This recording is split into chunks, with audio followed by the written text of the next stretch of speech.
The subcommittee will come to order. You'll have to pardon us a little bit. We're kind of running on fumes right now. Chairman Cole had us up till midnight, and I had our subcommittee up kind of early this morning, so they will earn a good rest when all is said and done. Today, this subcommittee welcomes the Honorable Sean Duffy, Secretary of the Department of Transportation, to testify for the fiscal 27 budget. Secretary Duffy, it's good to see you. Thank you for appearing before us today.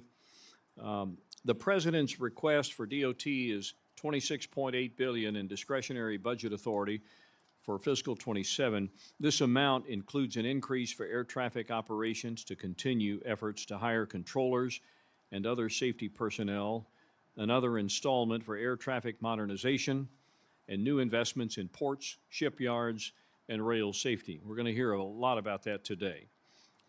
This is the first year without advance appropriations from the IIJA, which totaled $184 billion for the department from 2022 to 2026. I appreciate your efforts, the efforts of your department to move things forward. Since you were in front of this subcommittee last, the obligation rate for the IIJA Division J dollars has increased from 39% to 51%. In the past year, the backlog of 3,200 grants has all but been eliminated. We appreciate that effort and would remind you of the requirements set forth in the fiscal 26 law regarding proper execution of programs appropriated by this committee, along with new congressional notification requirements. Our hearing today serves as an example of the reciprocal relationship between this committee and the executive branch to ensure the appropriate resources are provided to DOT to meet our shared goals of safety, infrastructure improvements, and modernization of our transportation systems. The investments we've made together in air traffic control prove this concept. Funding to rebuild the controller workforce, combined with long overdue modernization of air traffic technologies, reflects the kind of sustained bipartisan commitment that a safety-critical mission demands. This work is far from finished, and the challenges ahead are significant. The progress we've made shows what's possible when Congress and the department focus on common priorities and follow through with real resources. As we look to fiscal 27, we know more needs to be done. For the seas, we need to ramp up our investments in the nation's maritime workforce and infrastructure to ensure we have the commercial competency to compete globally. This will also support our national defense capability in the Indo-PACOM region and elsewhere. For our surface transportation infrastructure, we're on the precipice of a reset following the expiration of the IIJA. How we build upon what worked and how we course correct from those investments that were serving political pipe dreams is the key question, in my opinion, for fiscal 27. I look forward to seeing what our authorizing counterparts put forward. They're in the process of doing that as we speak.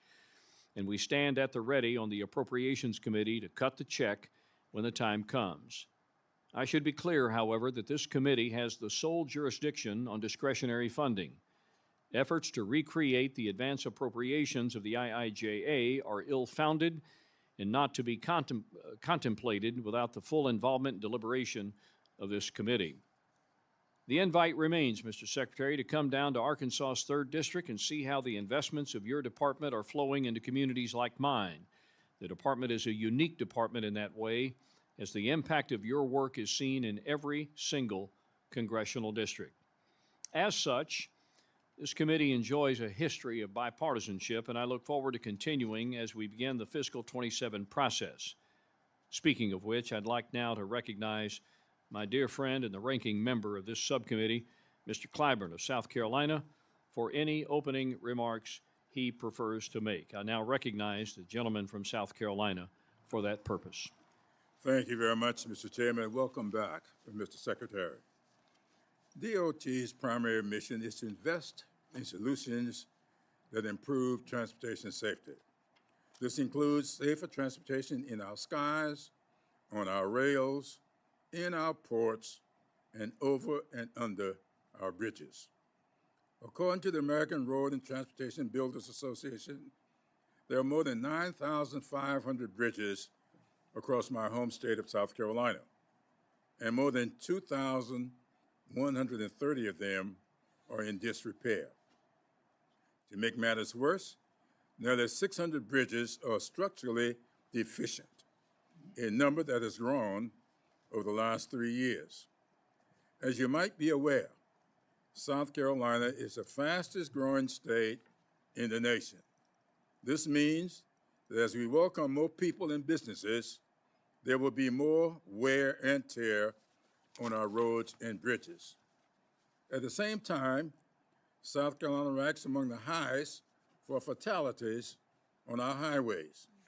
According to the Insurance Institute of Highway Safety, in 1 year alone, 2023, my home state has seen more than 1,000 fatalities on our roads, including in rural areas which face unique safety challenges.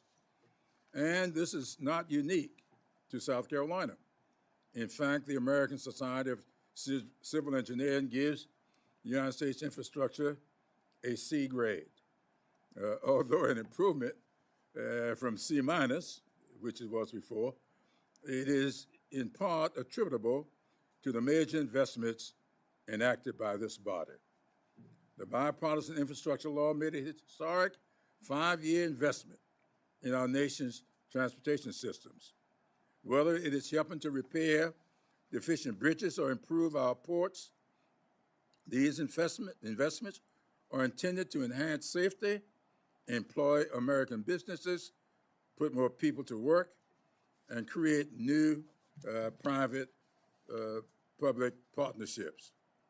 I'm pleased that our colleagues in the House Transportation and Infrastructure Committee have begun their work to reauthorize so many of the programs important to our districts.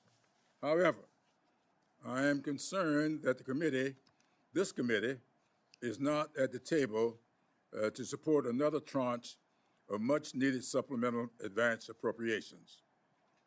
As you are aware, the bipartisan infrastructure law included an additional $36.8 billion annually over its 5-year span to help meet our transportation infrastructure needs. Unfortunately, no new supplemental funding will be available beyond September 30th of this year. I implore my Republican colleagues and you, Mr. Secretary, to impress upon our leadership and the White House to help ensure that this committee continues to help close the gap on transportation projects across the country. I believe this subcommittee can work in a bipartisan fashion to deliver safer transportation networks for the American people. And I look forward to hearing from you, Mr. Secretary, about how we can best use America's resources and talents to build a safer, more secure country. Now, with that said, Mr. Secretary, I would be remiss if I did not raise on this panel today my concern with your great American road trip. While I agree with the importance of having boots on the ground, so to speak, to learn more about the complexities of our transportation and travel needs across the country, it's important to keep in mind the millions of struggling tax-paying Americans who are not afforded the same opportunities. My hope is that as you're moving around the country, you will include some roads less traveled. Now, while I do not argue with Robert Frost, I believe that what really makes a difference in our lives are the people we encounter during our travels, irrespective of which road one might take. It is my collective duty, our collective duty, to make America's greatness accessible and affordable for all, not just some. And with that, Mr. Chairman, I yield back. Thank you, Mr. Clyburn. And at the risk of patronizing the overall chairman, let me just say, as I said earlier today, reimagining the appropriations process for this Congress has been a challenge for a number of years, dating all the way back to the time, Mr. Secretary, that you were serving in this great body. But this guy to my right that's about to speak deserves a lot of credit for moving us toward a much more perfect and meaningful process. He's done it skillfully, he's done it very patiently, and against great odds. And I want the public to know how grateful I am and how grateful this committee is for the work of our overall chairman, Mr. Tom Cole of Oklahoma. You're recognized, sir, for 5 minutes. Thank you for that very generous and fulsome praise, but I can tell you any success I had wouldn't happen without my friend, the ranking member, because this is a bipartisan exercise in appropriation. It always is, and I'm particularly proud of this subcommittee because of the bipartisanship that exists between its chairman and its ranking member and how well they've worked together. So thank all of you and thank all the other members for being here. Secretary Duffy, welcome back to THUD. Thank you so much for appearing before this subcommittee again and for your continued leadership and service. I particularly want to commend you for your commitment to modernizing our air traffic control system. Upgrading aging air traffic control infrastructure is long overdue, and your leadership and urgency on this issue are exactly what is needed. As we move through fiscal year 2027, I remain focused on maintaining responsible investments in our nation's transportation system. As Chairman Womack has already stated, your team has already made exceptional efforts to ensure that we're investing taxpayer money in infrastructure and safety improvements that are worthwhile, taking a hard look at thousands of funding decisions to make sure they deliver real results for the American people. You're to be commended for that. This subcommittee furthered these efforts in the FY27 bill under Chairman Womack and Ranking Member Clyburn's leadership, supporting programs that improve infrastructure while scrutinizing those that are wasteful and duplicative. But make no mistake, we've not sacrificed DOT safety mission in that process. Over the past 3 fiscal years, this subcommittee has made the hiring and training of new air traffic controllers a top priority. In our FY27 bill, we're supporting 2,300 new controller candidates on top of the 2,500 we funded in FY26, reflecting the committee's commitment to rebuilding the controller workforce that keeps our skies safe and the economy moving. I also want to recognize your personal interest and support for the Mike Monroney Center in Oklahoma City and your determination to supercharge controller hiring across the board.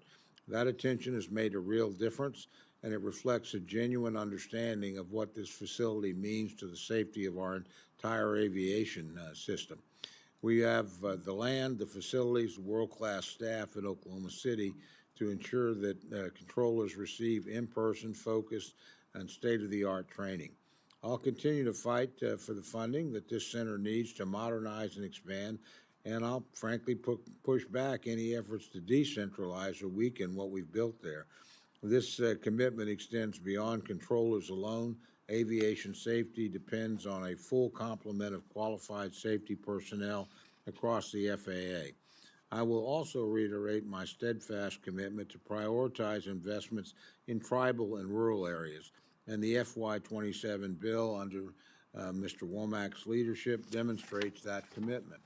Nearly 70% of America's road miles are in rural areas, and about 145,000 of those miles are on roads that pass through tribal lands. These communities face notable challenges and have different needs from urban areas. As we move through the appropriations process, I look forward to working with my colleagues on both sides of the aisle to fund the critical safety missions and transportation infrastructure needs of the country. With that, again, thank you, Chairman Womack, for holding this hearing, and thank you, Secretary Duffy, for appearing before it. I thank the chairman. And what I said about Mr. Cole goes for the ranking member as well, Ms. DeLauro of Connecticut. It is a true partnership, and we're grateful for your leadership as well, ma'am. And I recognize you for 5 minutes. Thank you very much, Mr. Chairman, and it is an honor for me to work with both you and Ranking Member Clyburn, to work with you and Chairman Cole as we make sure that the appropriations process is as strong as it needs to be, and that it is really where the power of the purse resides. And thank you very much. Thank you, Mr. Secretary, for testifying today. We look forward to your testimony and to hearing your answers to our questions. America's transportation infrastructure is crucial. It's crucial to the economic health of our country. It connects communities, expands prosperity, extends opportunities to people across this country, from big cities to small towns. Unfortunately, the President's budget request proposes substantial cuts to many of the programs and initiatives that Americans rely on. The budget proposes to cut $327 million from Amtrak, including $200 million from the Northeast Corridor and $127 million from the national network. Amtrak is crucial to my home state of Connecticut, where nearly 1,000 of their employees are based. More than 2 million travelers were served by Amtrak in Connecticut in 2025, and they facilitate an incalculable quantity of economic activity. Investing in this service they provide is essential for supporting so many of my constituents. So I'm disappointed to see such steep cuts proposed in the President's budget. It's crucial that this administration restore Americans' faith in the safety and security of air travel. Following a series of tragic incidents last year, I understand that the FAA recently revised downward their projections for necessary air traffic controllers, the staffing levels, to maintain safe skies by roughly 2,000 positions. And as we approach some of the busiest travel months of the year, the administration needs to do everything it can to provide the American people with the assurance that they will be safe in our skies. We need to know what is needed as an Appropriations Committee to be able to provide the resources needed to keep people safe, to keep our aircraft moving, making the airspace more efficient.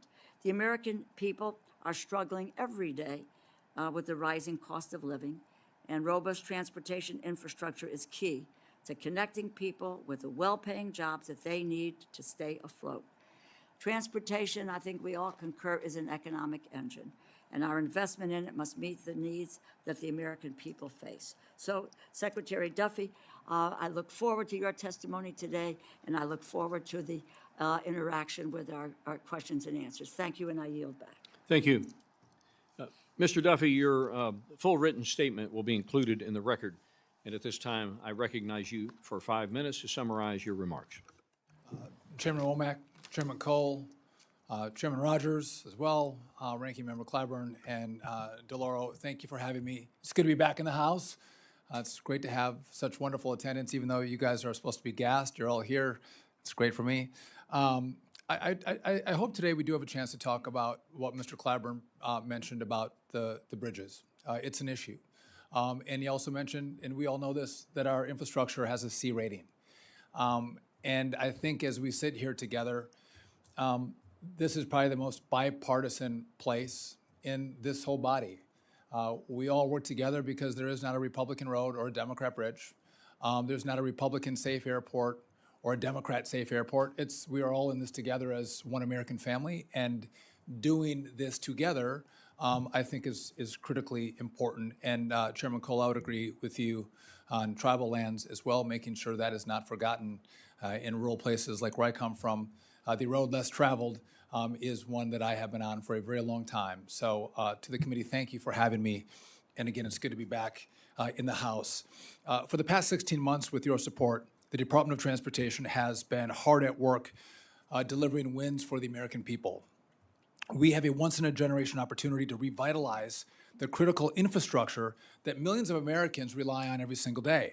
From our runways, to our roads, to our railroads, we have upgraded our national infrastructure, invested in the backbone of our economy, and made life safer for American families. We are aggressively moving to clear the backlog of 3,200 grants that were left behind in the last administration. Our goal is simple: to ensure that these grants deliver safe, enduring infrastructure that will serve Americans for generations to come. At the FAA, we have kickstarted a historic overhaul of our air traffic control system. This was made possible because of this Congress, and I'm grateful for that.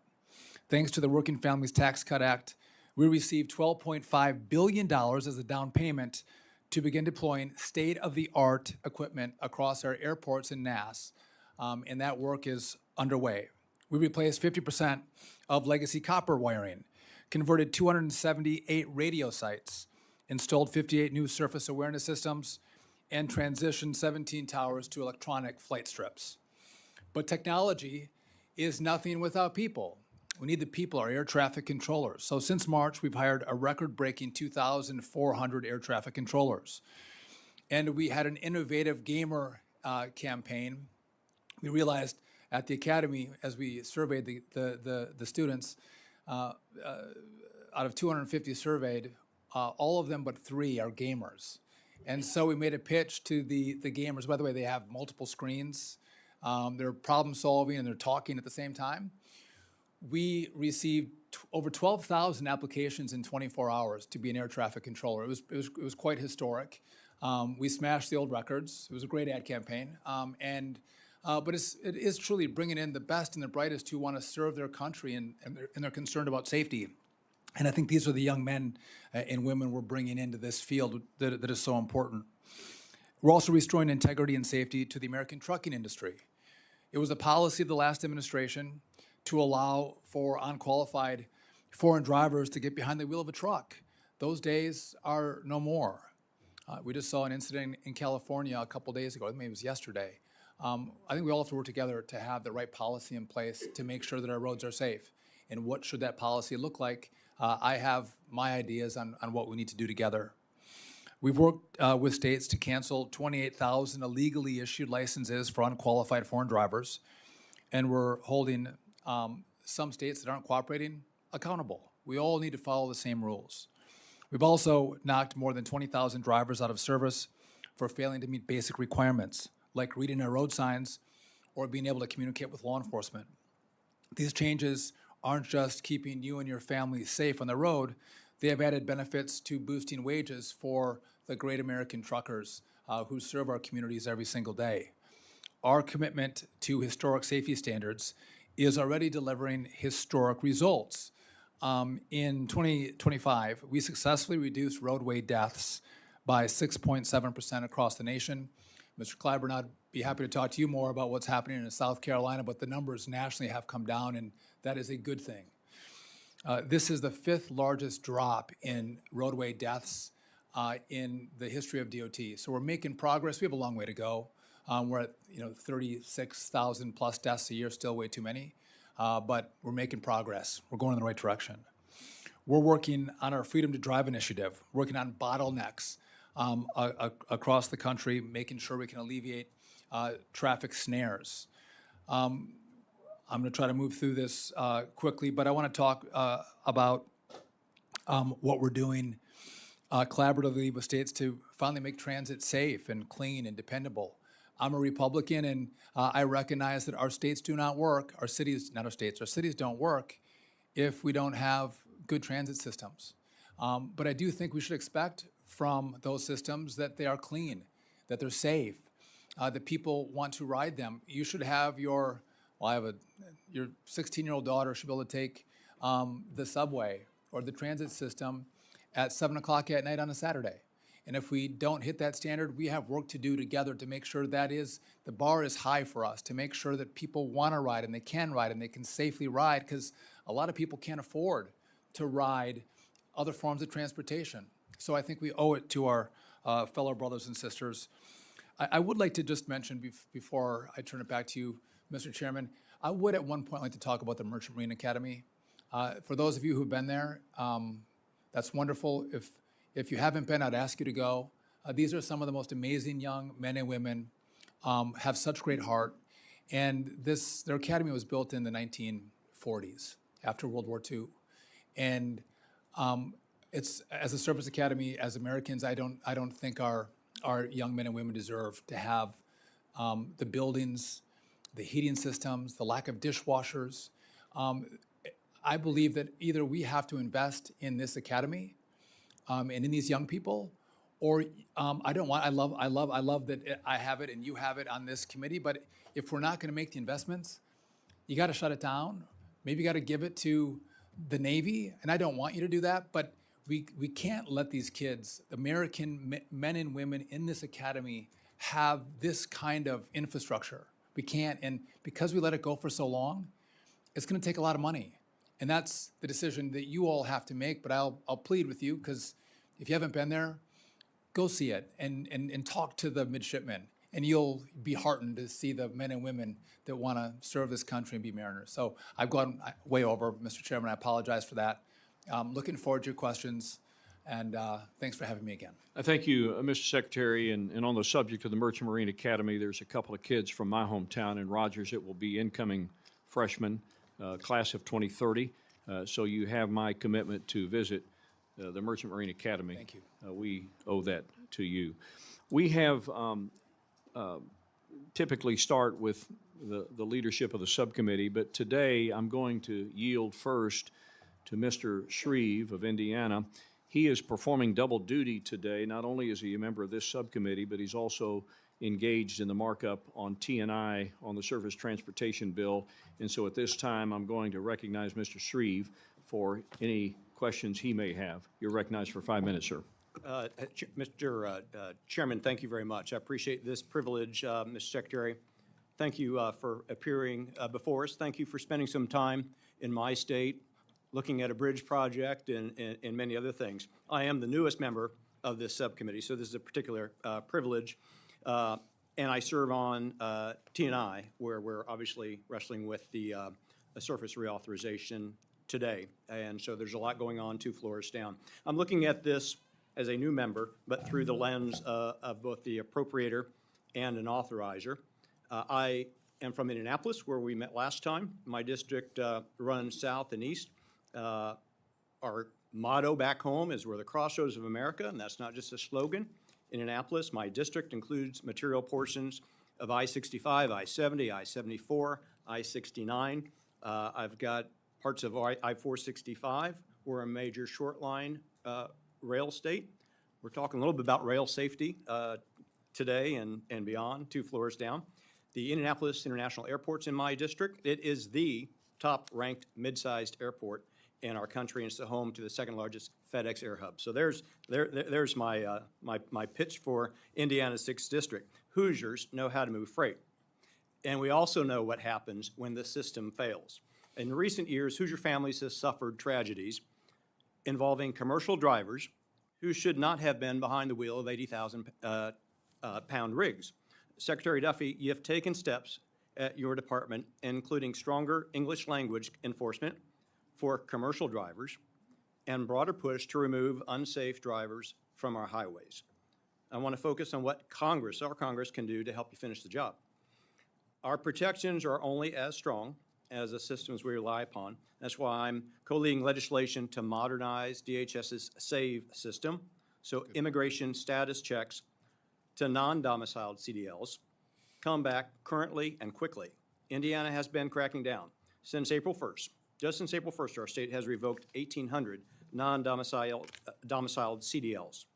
What else does this Congress need to codify or fund to help your department and FMCSA keep ineligible and unsafe drivers off of our roads? Thank you, Congressman. Not bad at freight and okay at basketball in Indiana. And I appreciate your work on the SAVE Act. That's important, on the SAVE system. So I want us to be clear to everybody on the committee. The issues we've had with commercial driver's licenses has been a nationwide problem. There's not a difference between a Democrat state and a Republican state. Alike, all the states perform poorly, meaning they're giving commercial driver's licenses to people who maybe should not have been in the country at all. They were illegal, or others who had come into the country in the last 4 years, and they were given a driver's license for way longer than their work permit. And so we've now modified the rules, and we're not allowing for the new rules on commercial driver's licenses to operate that way anymore. One of the problems we have, though, is I don't have the authority to retroactively look at all the thousands, tens of thousands of commercial driver's licenses that were previously issued, and encourage or incentivize states to take those drivers off the road. And just one of the issues at play here is, for an American truck driver to get a commercial driver's license, we look at their record. What, do they have drunk drivings? Do they have speedings? Like, who are they as a driver? We'll look at their criminal records, so we get a full purview into who these men and women are that are going to drive these 80,000-pound rigs. When we've had people come into the country recently, it's very challenging for us to look at their records. And so we don't know who they are. What is their driving record? And I think that's creating some risk to the system. And if you're going to church or you're going to Walmart, you should be safe. These should be the best drivers on the road, not some of the ones that are killing our families. So I'm hearing that you don't have the data sharing tools or all those tools that your department needs. I don't have all the authority that I need, and I would like to work with this committee in a bipartisan way to talk about what should it look like, what should the rules be, and look forward and look back. I appreciate that.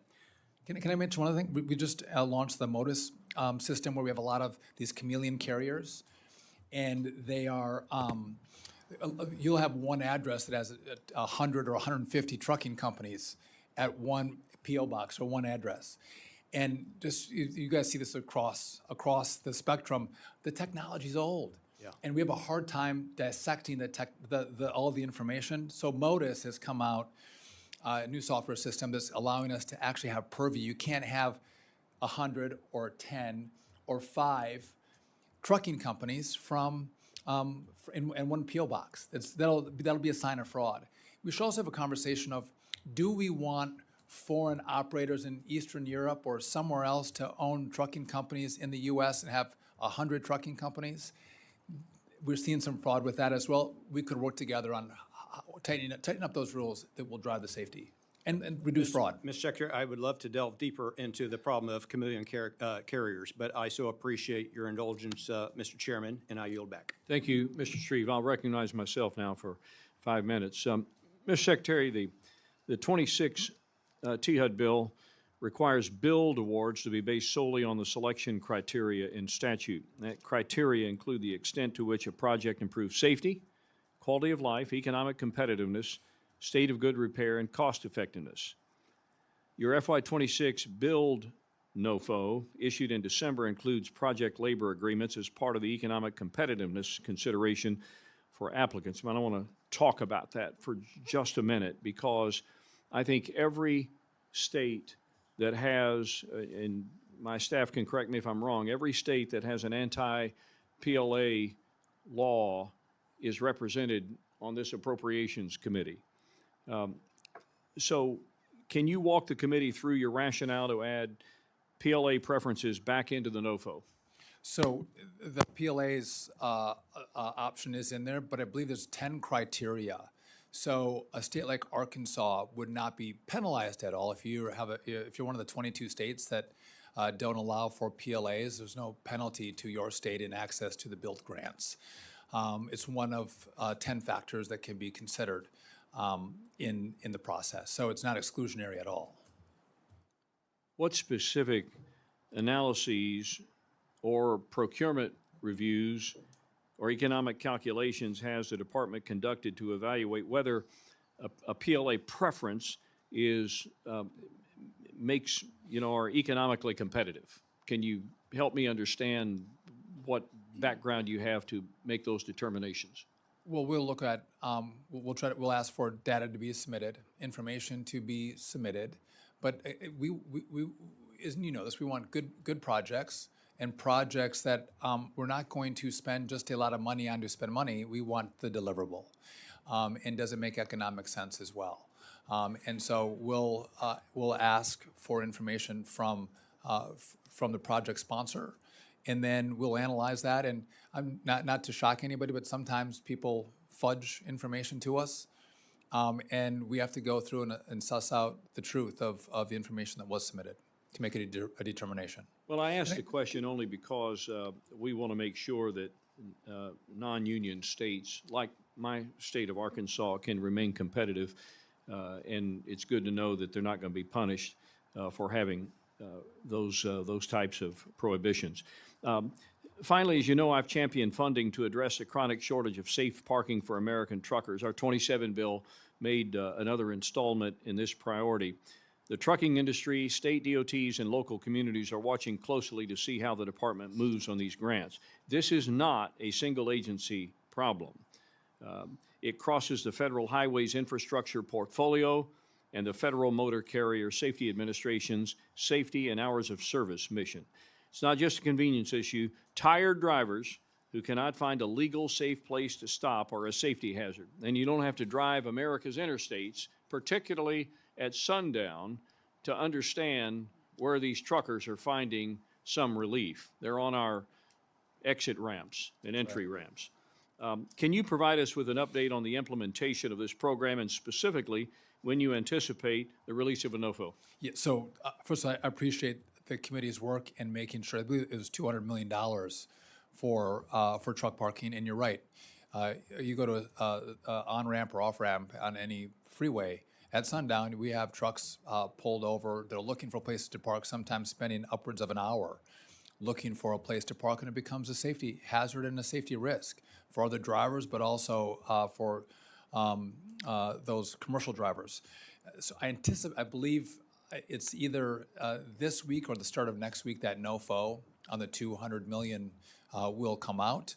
And if I do think if the money comes back for a second round of truck parking, I do think there could be an opportunity that we could work on. Is there a way we could expand the money that this body gives to have a public-private partnership where we bring in private capital to truly expand and give us more parking across the country on our freeways and interstates? Are federal highways and the motor carriers working on a joint framework on this, how these funds are going to be deployed?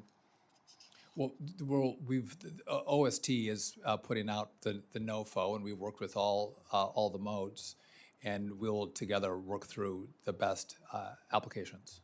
There's a thought process on how we could do that, and how we should look at where we do it. Is it sporadic, or is it on several different routes? We have another installment that's in our bill that we marked up this morning and will be in front of the full committee in a couple of weeks, but I want to make sure that truck parking will continue to be a priority of your administration.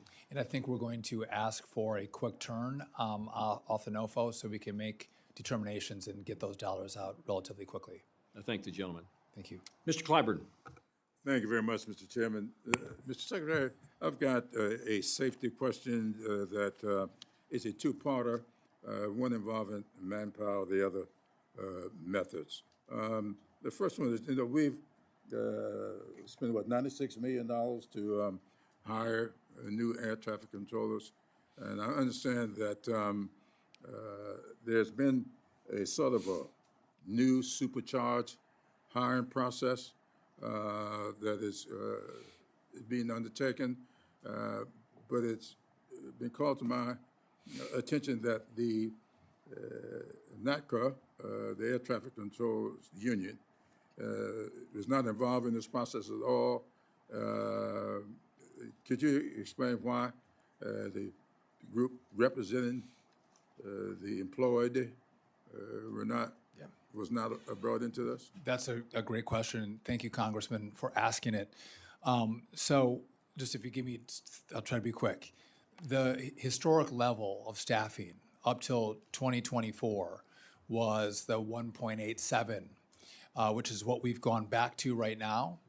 And it was bumped up to a higher staffing level for the last 2 years. But historically, that's the number that we've determined is a safe staffing level to operate the national airspace. But because of the disagreement between the FAA that wanted the historic number and NATCA that wanted the bigger number, you all told me to go to the Transportation Research Board and have the Transportation Research Board, independent, nonpartisan, look at this and tell us what's right, what's the right staffing levels. And they did come back, and they've said that the staffing level that we've come out with, the historic staffing level, is the right level, not the heightened one from NATCA. And I just, by the way, I do work very well with NATCA and the team, and I'm grateful for the controllers and have a wonderful relationship with them. Well, I hope that the relationship will continue, because I do believe, irrespective of what one's feeling may be about organized labor, when there is a legitimate group representing employees, I think, irrespective of whether or not we follow their suggestions, bringing them into the process, I think is a good thing. My other question on safety is this. Now, I understand that our commitment to modernizing your efforts has been met with some skepticism about a fee that you talked about charging in order to facilitate that modernization. Could you tell me a little bit about this fee? And No, thank you. That was, someone had asked me a question about how could we fund this? So I would tell you, the $12.5 billion that you all gave me, by the way, that was a leap of faith. That was truly a leap of faith, because this goes back to next gen in early 2000s. We knew this was a problem, and you all gave billions of dollars, and you never got the deliverable. And so that you were seeing all the aviation incidents, and you took a leap of faith on giving us that money, I'm grateful for, but that's not enough. So we're doing the infrastructure. I mentioned the telecom and the radios and the radars, all that's being done. But the deliverable for the American people, the magic for the American people, is going to be the software, because I think people don't want to be delayed. They don't want to be canceled. If it's a mechanical issue or it's weather, like we can't control that, but we're going to have more airplanes, commercial, general, eVTOLs, drones in the airspace, and the software is a big part of it. And I don't have the money. I keep asking for money. I haven't got it yet. I'd love if you all wanted to give it to me. But if that wasn't the case, another option, I'm just an idea factory over here. If you wanted to charge a fee and put that on to come in and fund this, but I'd prefer that you all just gave me the dollars. And just if I could make one other clarification, the way this works is that you are very strict in how I could spend the $12.5 billion. I don't have a lot of latitude. I wish I had latitude to take some of the money and move it towards software development. I don't think we want to wait till the $12.5 billion is deployed and we got a better infrastructure, and then you're like, well, then let's take another 3 years and start to develop the software. Like I think we could do it all together, and that's what I'm. Have you given us a plan of how you would do this and how much it would cost? I think I did. So I'm going to ask for. So I wanted another. Originally, I was at $31.5 billion. You gave me 12.5.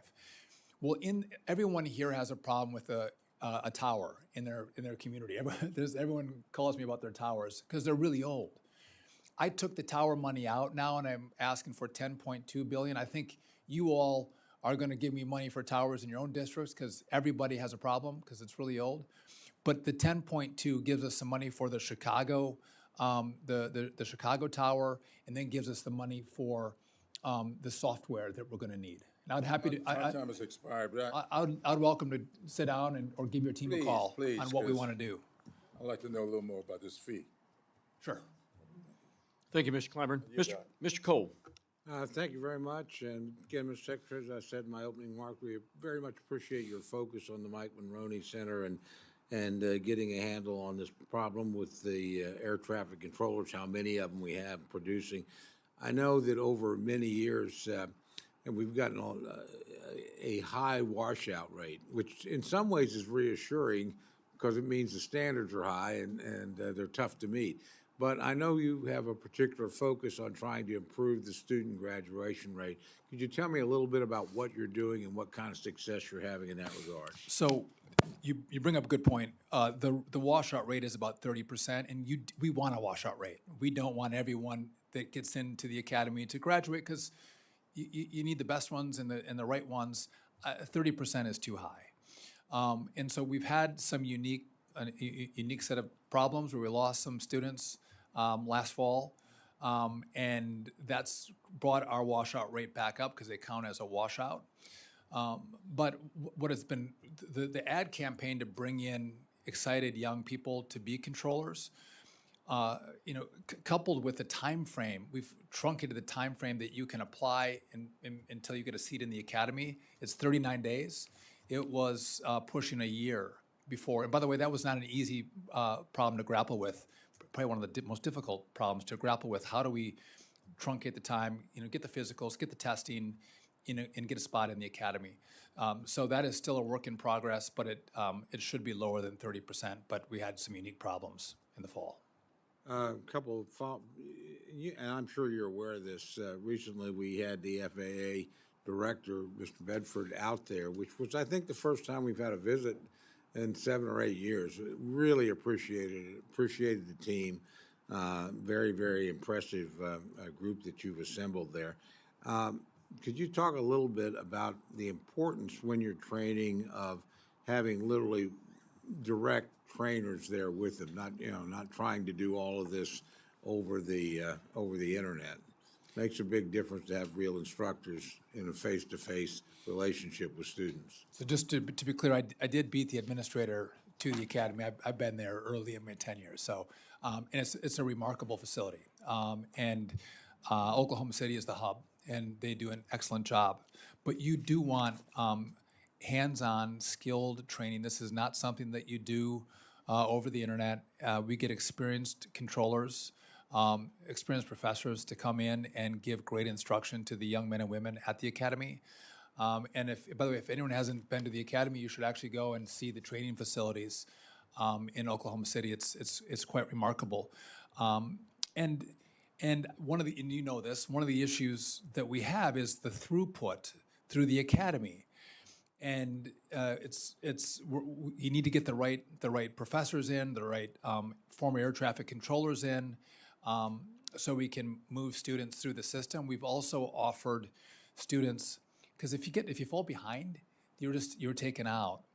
And so we've offered tutoring services. So if you fall a little bit behind and you're an energetic, smart, young adult, we can keep you in the program. You gotta still meet the scores. You still gotta meet the benchmarks. But if you just need a little extra help, we're offering that to the young people who are there to get them, to get them through, and that can be helpful on the washout rate. Just a little extra time that you can give to someone can make a big difference for a great air traffic controller. Appreciate that. I'm running up on the end of my time, but I would like to ask you I know we've got the Olympics coming in 28. Unusually, Oklahoma City is actually a minor part of the site. We're not Los Angeles, but we have softball and water sports, and you've got a system of distributing the monies we vote, which seems to be working well. But could you sort of tell us where you're at in that process? Yes. So you all sent a pot of money, and I could walk through how that money is being spent, but all of the locations for the Olympics are going to receive money. Obviously, Los Angeles is going to get a lot more. This for transit specifically, almost $90 million. But if you want Oklahoma City or Oklahoma is going to be $2.5 million. And again, the less you have going on with the Olympics, the less money you're going to get in transit. Sure. The most is going to be California, and they're getting the biggest chunk of the. Not a complaint, just wanted to flag it for you. California might object if we gave you as much as them. Thank you very much. I yield back. Thank you, Ms. DeLauro.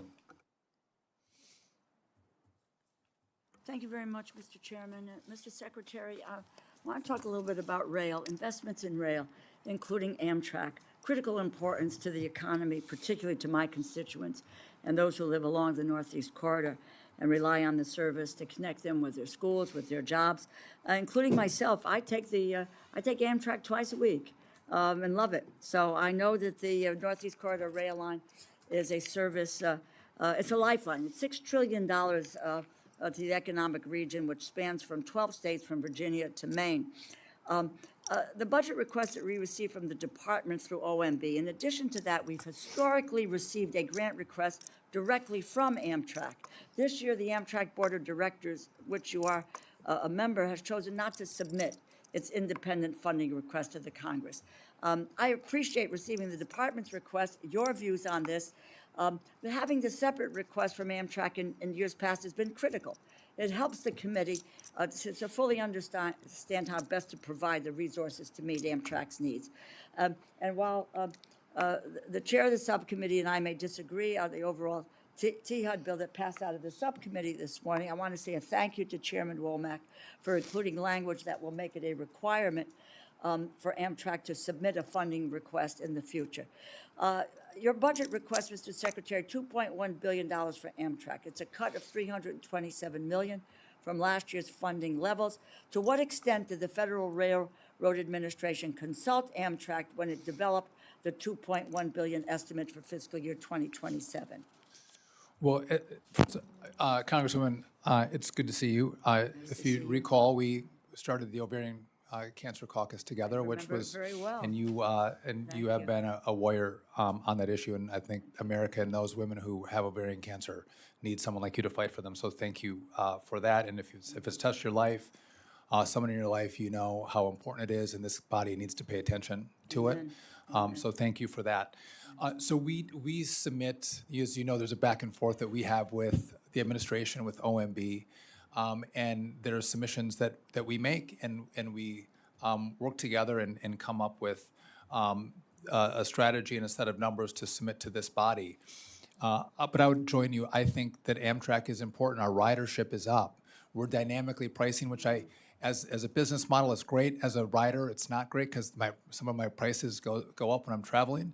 I'd like to Did just you consult with Amtrak, though, in terms of the $2.1 billion for fiscal yeah, 2027? Amtrak weighs in on their viewpoint, and again we work with there's a lot of different components that go into putting this product together to submit to you. It's my understanding, though, and I just wanted that your request is 327 below 2026, but the capital plan that Amtrak has laid out calls for $2.4 billion in federal appropriations, which is what they say is necessary to continue passenger operations, their capital state of good repair activities for 2027. So I've got some concern that capital and state of good repair work may go unaddressed at the lower level. What are the implications, if any, if Amtrak is funded at the lower level? Well, I think what's happened with Amtrak is our revenues are up. Right. Which is I applaud that. which is And that's the helpful. Northeast Corridor. People are riding, right? That's great. And by the way, in Connecticut, we've made, as I think you're aware, a lot of investments on rail. And you're a critical juncture for rail, and we've made a lot of investments there. But I think with the ridership and the extra resources that are coming in, I think that's how we see the bridge being met. As we look at what does the Congress need to provide to Amtrak, and what can Amtrak do on their own because of the great success of Amtrak in this environment, and the ridership and the dynamic pricing. Well, I would just say, look, I'm going to look forward to hearing from an independent Amtrak as well in the future. I appreciate that, and to working with the chairman to fully understand what Amtrak needs to support its rise. I applaud, the increased ridership, et cetera, because it is. Look forward to that. Thank you, Mr. Secretary. Look forward to that. Thank you, Mr. Secretary. Now yield back. Chairman Rogers. Thank you, Mr. Chairman. Mr. Secretary, welcome home. It's good to be home. You had a great career here in Thank you, Mr. in Chairman. the House, and you're doing great work where you are. You mentioned in your opening remarks about that your job is to work the family, work for the family. Well, you're an expert in that field too. Those 9 kids, you and the missus.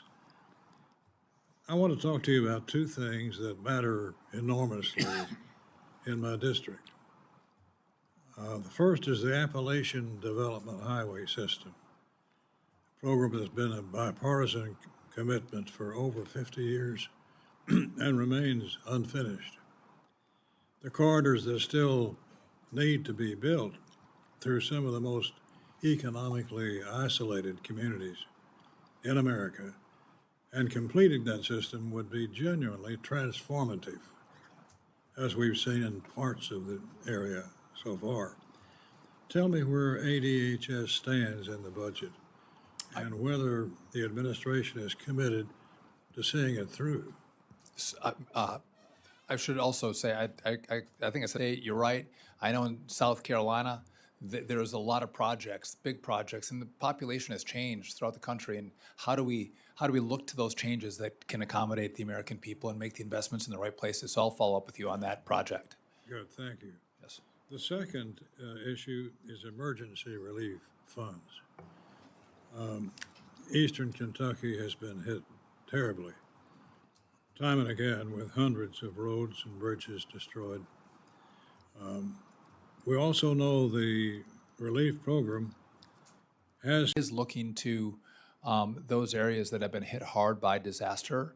Is looking to those areas that have been hit hard by disaster, and looking how we can apply grant money to those hard hit areas. Again, American citizens that need the help of their government and their federal DOT to make the critical investment. So if you want to talk further about what the needs are in Eastern Kentucky, I'm happy to do that. And I'm not sure if where the application process is from the state and the state DOT, but I'll get briefed up and I can give you a call.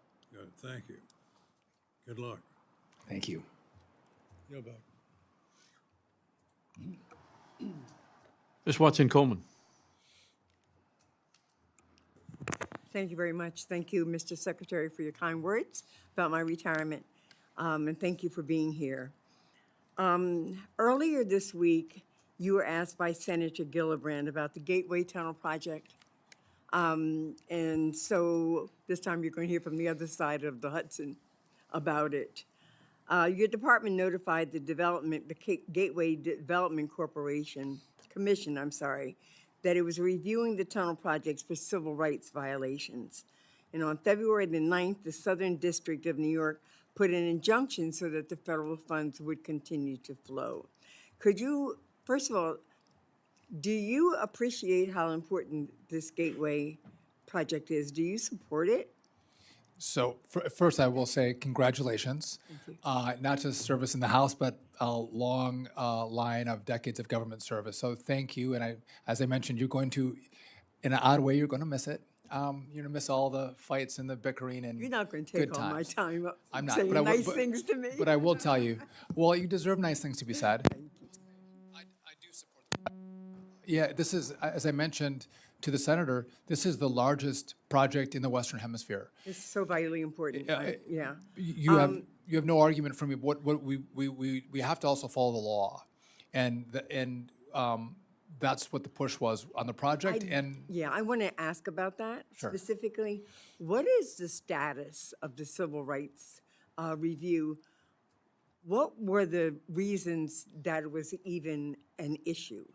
Well, it was there was 3 projects, and there was a lot of press and commentary about how they were going through race-based contracting. And DBE is important, and disadvantaged businesses and looking at that. But the Supreme Court said you just can't base it. One factor can be race, one factor can be sex, but that can't be the only factor. And that's what we found was the way they were doing it, and they've admitted that. They said they'll change the way they contract.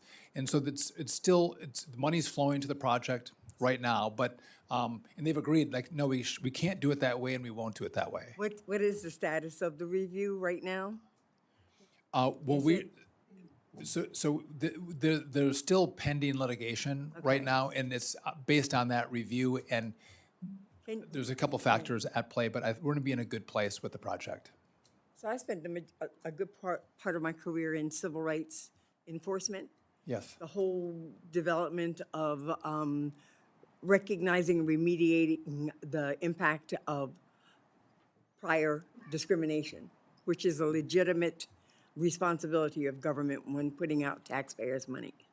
Can you tell me when you think that this review will be done and any barriers that exist or any concerns that raise can be addressed?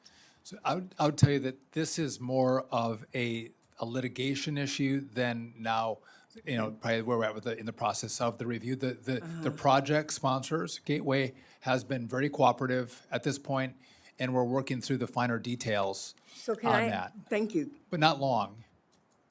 As the secretary, then could I ask you for a commitment that there won't be any lapses while we're going through this because someone high up gets mad because things aren't moving in the direction that they'd like them to move or whatnot? That we recognize we got to get this done. This is historic. It's a very big project. So versus something unforeseeable, of course, I'm going to move forward with the project. So the ranking member of our committee basically took my thunder, was because obviously if I'm going to talk about the Gateway Tunnel, I'm going to talk about Amtrak that goes through it all the time. Because I do have some information. I mean, there are over 200 million passengers travel each year by approximately 2,100 trains that run on the corridor each day, and this includes an average of 122,000 riders each and every day. So my question is, when we are reducing the funding towards Amtrak, that obviously has a lot of outstanding needs with so many people in it running, 24/7, they need to have trains in good repair and systems in good repair. So if we're taking this money away from them, are you anticipating replacing that loss to Amtrak from another account? And if so, what might that be? So I'm committed to making sure Amtrak functions well and serves people. And if I could just underscore this point, yesterday we announced we are going to rebuild Penn Station. Now, if Gateway doesn't happen, does it make sense to do Penn Station? Probably not. And a lot of good work to be done, but it's also in New York, and it's trains, and we are fully engaged going through that process, and the announcement came out yesterday. So I do care about the service that's provided, and I'm making investments to make sure that along the track we are going to well serve the people who ride. I appreciate that. I have two really quick questions. Number one is, do you have any idea why Amtrak refused or did not put in a request? I could double check that. I'm not sure. I could. My last little tiny question has to do with the safety issues that the secretary raised. He's so generous. Only He is. because you're retiring and And you don't have to deal with me anymore. I and know. all those great things I'm that were gonna- said about you this morning in our markup. Go ahead, we'll permit it. Yeah. Are you a member of the board? Amtrak Yeah, I have a designee on the board. Yes, Okay, so but I don't. you don't know why they didn't? Well, I have I'm curious. S2 sits on the board, and who, by the way, is one who actually loves Amtrak a lot and cares about it. And listen, you're not going. We're going to be in a good place. Okay. I'm gonna ask my colleague to ask that other question, that little tiny question I had.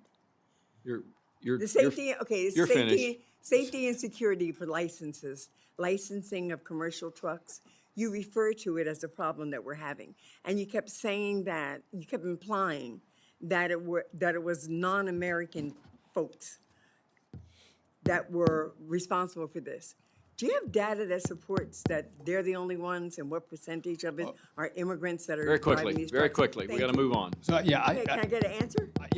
I'll provide data, but as a percentage, I think we're seeing a lot of these crashes. But I'll look at the data and send it over to you. Thank you, Ms. Watson-Coleman. Sheriff. It was 2 minutes over, by the way. Thank you, Mr. Chairman. Secretary Duffy, it's great to see you again. And, one of my favorite parts of this job is nominating high school students to attend our military academies. And you meet some of the best and brightest of our children. And we, particularly as a coastal community representative, not only is Annapolis very important in our selection process, but also I push very heavily on the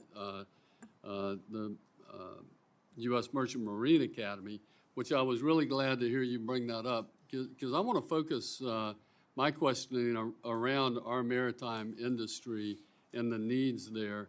And having seen your frequent visits to the Merchant Marine Academy campus, it's clear to me that you and I share that pride in our students at the Merchant Marine Academy. But you mentioned, even in your opening remarks, and I was glad to hear that because I know what a focus you're putting on that. And I was also glad to hear the chairman kind of pick up that challenge to look at the Merchant Marine Academy and the really desperate needs there from a facility standpoint, modernization and rehabilitation of that campus. I know there's an academy modernization plan, and if you could talk just a little bit about that and how you think this committee, I want this subcommittee to hear about the Merchant Marine Academy as it exists now and where you think it should be going. Congressman, I appreciate the question. I don't mean to keep calling out Mr. Clyburn, but he mentioned that the rating on our roads is a C. The rating for the buildings at the Merchant Marine Academy are an F. Correct. It's deplorable the way these kids are living. They didn't have hot water for 4 months. They did a dishwasher that didn't work, so they're eating off paper plates and plastic forks. And so one of the problems that the committee had, and I think this is fair, is you'd sent money and the money wasn't being invested and spent. And the point you made to me was, hey, why are we going to give you more money if you can't spend the money that we've already given you? And I think that's a fair point from this body. We have hired the Army Corps. We have their A team from the Army Corps. They've developed a plan. But one of the issues is that there's so much work just to keep it operational, and I mean, keeping buildings from falling down, that a lot of the money goes to that. So I would say to the tune of, I mean, if this is the proposal and it's going to come in at, for capital improvement, 70 million, shut it down. Send the kids home. And I don't want you to do that. I don't want you to. I want you to make the investment. But sometimes we can forget about shipping. Well, today we see how important shipping is. It is, I mean, almost all our products move on ships. And do we want to have American sailors sail those ships? If we come into times of conflict, these are the men and women who sail those ships to back up our military. They're a critical, part of national security, and I think they're worth it. But we can't. If we did it really quick, it would be about a $1.5 billion. If we take a long time, it's gonna be $3 billion. But every academy is getting, $600 million for this. Some are getting brand new stadiums, and these kids don't have hot water. Right. And I would tell you, just please go see the young men and women. They're gonna graduate on the 20th or 22nd of June. Come and see them. And you'll say they're worth the investment. They're worth the time. We should not cede the maritime industry to some foreign country. It should be ours. We were the best, and we should be the best in the future. Amen. Thank you. And secondly, let me follow that up with another issue here, and that is our U.S. maritime recruitment that I know you're behind. When I look at the two recent Jones Act waivers, the 60-day and the 90-day, that's 150 days that our U.S. flag vessels are not being utilized when they're available. Now, under the 501A waiver that's asked for by the Secretary of Defense, that precludes any even look for Jones Act vessel availability. If the waiver is under the 501B, that's done by the Department of Homeland Security, and then there's a look, MARAD has an opportunity to look, and if there's a Jones Act vessel available, they get that call as opposed to a foreign flag vessel. Can you talk about the importance of supporting our supply chain integrity and resiliency and the impact that these waivers are having on that? So if first of all, that it did come from war and homeland together. We were advised at the end that this was going to happen, but we were not consulted. But if we can figure out how we get cargo on ships, we're going to get shipbuilding back in America, and I think that's some work we can all do together because I think we want to build ships in America. But if you think this is like cabotage, so we don't let a foreign carrier fly into the U.S., pick up passengers in New York, and then fly to California. We prohibit that. You can't do it. And it's the same philosophy in maritime, right? You can come in, but you can't sail around our ports. And I think if we didn't have the Jones Act, we wouldn't have a maritime industry at all. Right. And so this is a unique time, and we'll get through this time, and I don't see long-term waivers, but in this moment, I thought, again, war has different and probably better information on what they're seeing than I had, and so I don't, I'm not going to comment on the decision they had to make. But thank you for bringing that up. Sorry, Mr. Chairman, I yield back. Thank you. And for the record, both sides are now even on time. Ms. Torres. Maybe not for long. Secretary Duffy, thank you so much for being here today. I do appreciate you being here. The city of Claremont, the city of Claremont was deemed ineligible for a fiscal year 2025 Safe Streets for All grant because one of your staff missed an email. Missed an email? Missed an email. But, Secretary, mistakes happen. I get it. But the city of Claremont shouldn't be penalized for an in-house error or be forced to pay thousands more in filing for a new application. My ask of you today is to cure this mistake with the city of Claremont. They are asking for their fiscal year 25 application to be considered in fiscal year 26 without having to reapply. If they have to reapply, then they're going to have to cover the costs, thousands of dollars that they spent in the original application. I have an email here. I don't want to put it to the record. I'm happy to give it to your staff, which is the email that was missed by one of the staff. I would welcome that, and if that ever happens in the future, and you want to text me so I can work on remedying that Okay. more quickly, I would welcome a text from you to say, let's make this right now, not for the next cycle. I appreciate that. But I will take a look at that. I really appreciate that and your openness to discuss all of these different issues offline with us. I will reach out to you on some of the priorities that we have. I represent a freight corridor, the LA, including priorities for the LA 28 games. One of those is going to take place literally like 20 seconds from my front door. So I invite you to come and spend some time in my Matt. district during that time and bring Barbecue that at your beautiful house family. maybe, or yes, I'm not sure. Of course. So look, much has been said already in other committees that I don't want to talk about in that way about the road trip. I do want to say personally that it warmed my heart. It brought to me a lot of memories of my childhood, growing up in a UAW household and being able to afford to take camping trips in the summer, in the winter.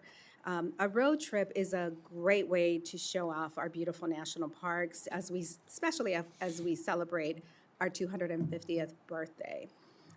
It's unfortunate that President Trump is making road trips unaffordable because of his illegal war in Iran, the tariffs, and a complete disregard for struggles of working families. The closest the families that I represent will get to seeing the beautiful sights is hopefully they'll watch on YouTube or whatever other channel that road trip that you were in, because I think it was beautiful. Your trip was filmed over the course of 7 months. 24 days between September 2025 and May 2026. I want to submit, Chairman, for the record, this article which states that during the 43-day Republican government shutdown, we had air traffic controller, high absences, people working without pay, that at the very least 3 of those days of that trip, Secretary was on that trip. Can I put this to the record? Without objection. Thank you. Secretary Duffy, between September 2025 and May 2026, the National Transportation Safety Board Aviation Accident Database states that there were over 900 aviation accidents, 167 of them fatal. We have major DOT issues that you've outlined in your opening statement. And while I also want to celebrate the 250th birthday, we have a lot of urgent needs. You have a lot on your plate. I don't envy the work that you have on your plate. You stated that working remotely didn't affect your job performance.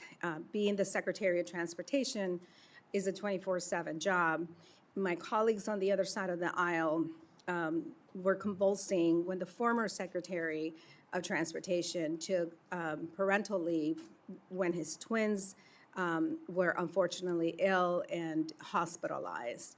So I want you to explain to us, or just talk to us about how did you manage that remote work? Is there anything that you can suggest to us as more and more of our staffs are asking to be allowed to do some of that work? I'm gonna allow him to answer the question. I just want to remind the subcommittee here that we have a 5-minute rule for a reason. And if you're going to spend most of your time editorializing, that's your call. But to be respectful of everybody else's time, let's hasten along. Mr. Secretary. Sure. Listen, I appreciate the kind question. I didn't want and- this to be a negative thing. I want you to talk about Let him remote answer. working. Let him Yes. answer. I don't take it. I appreciate the question, actually. So just to be clear for the committee, this was done to celebrate, as you mentioned, America 250. With my own mother, who passed away a couple years ago, my dad wouldn't come with us, but my mom would drive us from Wisconsin to Arizona, or Wisconsin to California, or Wisconsin to Florida. Some of the fondest memories I had with her, and as she had a long death, the kids talked to her about the road trips, and I've done those with my own kids. And I think it's a great way. You guys all are from beautiful places, and I know you want people to come to California as well, so to incentivize people to see their country, I think is a beautiful thing. And I'm not saying, I know you're not saying they shouldn't, but, and it's one thing that actually unites us is the 250th birthday, but also the beauty of our country. That brings us together. And so this was run through the career ethics that worked for me in the last administration and well beyond, that said, yes, this makes sense. It was in partnership with a nonprofit. It's in conjunction with America 250 and Freedom 250. And this body has told me that one of my jobs is to promote travel and tourism. I didn't make any money. I don't get anything. I did it with my children. But how did you manage to film it? And so to that question, remote? I think that's a great question. But if you mentioned the shutdown, I think between everybody here, I was sick of seeing myself at airports all over this country. I was everywhere. Thank you, Mr. Secretary. We appreciate that. I did it in a way. We appreciate that. I'm going to reclaim the time here. Okay. It's- Just getting going, it's- Mr. Chairman. and Thank you, want- Chairman. I want our members, heed the gavel, Mr. Zinke. Well, thank you, Mr. Chairman. Mr. Secretary, how are you, sir? Congressman. And I wish you would have went to Montana during your trip. I'm glad actually you were on the front line looking at the roads as your job would entail, as I did when I was secretary. Maybe I did go to Montana. You just got to tune in. Let's talk about Montana really quick. You're from Wisconsin, from Montana. You know, it's rural out there, and a lot of it is our essential air service. I see in the budget on page 23 that your recommendation is to identify a cut of $308 million to the EAS program. You know, Montana way out there, some of it's regulatory, some of these security systems are adding a lot of cost. And we're not Chicago. We're Kalispell, we're Butte, Montana, and some of these regulations may make sense in Newark, but they don't make a lot of sense out there. And on the cut, we would just want to make sure and have your commitment that you'll look at those and make sure we don't cut services, but cut regulation, which will end in the same place. Less money was spent, but the services, I think, are essential. So if I could have your commitment, you'll take a look at that with us and make sure we don't cut the services behind the EAS program. Don't want to cut services. I had EAS airports in my district, and I would just, as we didn't have funding for EAS during the shutdown, the president I was in constant contact with him. We found resources to keep EAS operational. So we didn't lose service to the rural parts of America during that shutdown, the 43 days. So I think that underscores the commitment that I have with the president to making sure that that we continue to provide for the rural parts of the country. Not that appropriations is American interest or American Indians and tribal centric, but those smaller communities, serve our reservations and our Indian nations as well. Let's turn really quick to drones. Love drones, but it's been a topic for a long time. I first started working in drones in 2003, and the attitude from the Department of Transportation is, how we safely fly drones? We just don't fly them. So when is the integration program of the drone integration into the NAS? Where is that? Are we going to give the drones 500 feet and below? Are we still going to require them to have pilot's license? Are we going to have Europe run roughshod over us on their ability to fly drones and technology? Where is the drone program in your assessment, and how can we move forward safely? That's a fantastic question. And just to take one of your points, I said it. I don't want somewhere else to dominate the drone industry. A lot of information can come off of a drone for those who may not like us so much. We want American drone dominance. And so we have put out rules that allow it easier for a lot of these manufacturers and service providers to navigate in the NAS. And it does go to the point that we are going to have a more complicated airspace with drones and with eVTOLs. And how we manage that becomes critical, and what kind of beacon or squawk does each of these have is critical to safety, but also making sure that we can continue to innovate in the country. I think we're going to all see, not in New York, not in DC, but we're going to see drone deliveries far more frequently. It's happening in a lot of cities, but I think it's going to happen more frequently around the country. And does the department have an articulated plan on milestones and timelines for integration into the NAS? We did. We put out a proposal, and I can send that over to you as well. And by the way, we're trying to manage. There's the commercial side of it. There's also, as you know this all too well, there's a military side of drones as well, and trying to marry those two things together on the national security front, but also allowing the commercial side of the innovation to happen is what we're working with WAR on right now to make sure we can do both. I think we're both hogging the same sheet. We want to make sure we dominate drones, but some of it is precision farming, wildlife management, all those things that can be done more efficiently, and I appreciate your work on it. And with that, with the time, I yield back. Thank you. Mr. Espeon. Thank you, Mr. Chairman. Secretary, it's been about a year since you were last here. We were talking about air traffic controllers back then. I speak to the controllers often, and they're really unsung heroes and deserve our full support. I wanted to ask you that the House THUD bill provides resources that should lead to the hiring of an additional 2,300 controllers. That target number is not necessarily easy to obtain.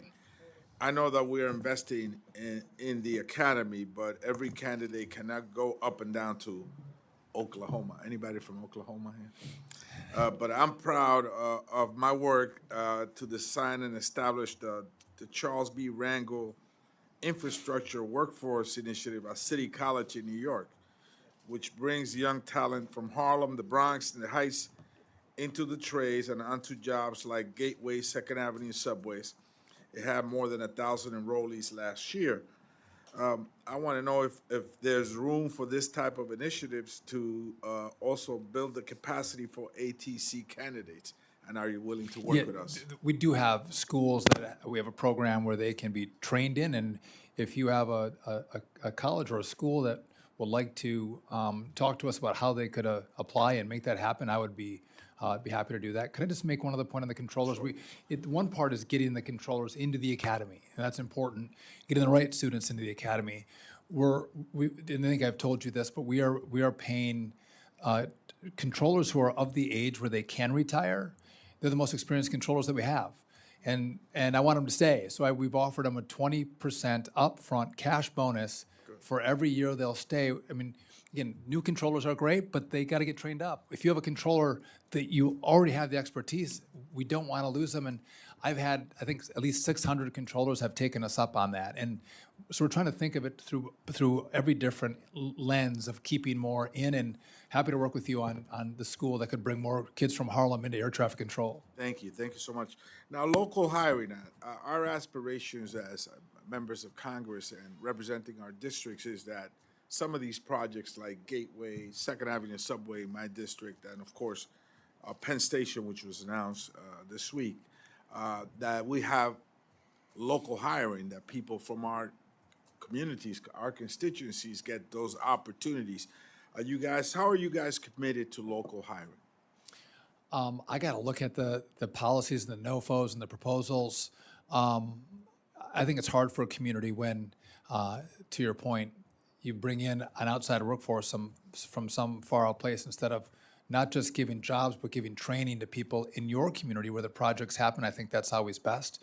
But the requirement on local hiring, I'm not sure that I have that, but I would be happy to talk to you about it, and maybe we can modify how we do the Love to discuss it with NOFOs. you, because I think many of these projects, in my case, Second Avenue Subway, we don't want it just to be 3 subway stops. We want it to be an economic engine for the community to move forward together with that initiative. 100%. And I look forward to working with you. Finally, Mr. Secretary, DHS Secretary Mark Wayne Mullen just told travel executives that he's serious about curbing international flights to U.S. airports in cities with sanctuary policies, which obviously could force airlines to reroute and inflict economic pain on travelers. What's your position on that? Well, I'm not familiar with the statement from the secretary. Listen, I view what I do through the lens of America, and I think all of you could attest that that's the way I've run this department. Because again, I can't separate your district from my hometown, because we all travel through each other's districts. So I'd like to take a look at his comments and get the context, and not even ask him a question of what he meant by that. But we have people from around the world and around the country that need to be able to fly into all different kinds of places. We shouldn't shut down air travel in a state that doesn't agree with our politics. It's again, because by the way, that role will be reversed, right? We're going to switch. You all switch spots at one point. Hopefully, not too soon, Mr. Chairman. Well, I'll take that as an answer, and I'll yield back. Thank you, Mr. Secretary. Thank you. Mr. Joyce. Thank you, Mr. Chairman. It's always a pleasure to see you, Secretary Duffy. Good to see you. First question, I think I asked you last time, you're going to look into it.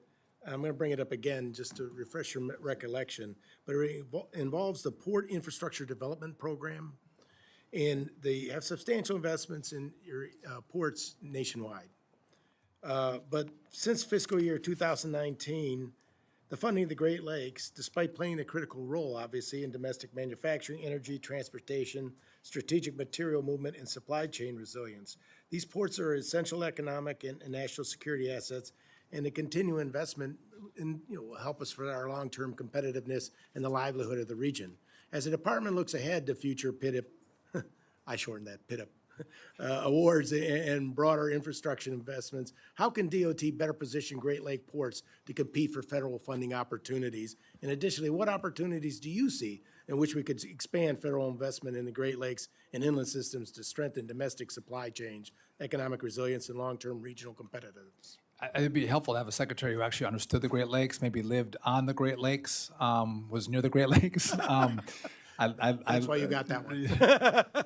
I'm from Wisconsin, and I lived actually in Ashland, Wisconsin, where I was the prosecutor there. By the way, it's beautiful. But I think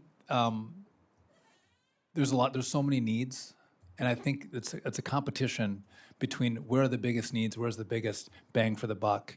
But I will put some attention on to the Great Lakes more so than I've been able to at this point, because we're trying to get some of these other projects out. But maybe we can work together on where do we get the biggest bang for the dollars we put in. But we can't forget the Great Lakes. It's an incredibly important artery that is beautiful and important for this country.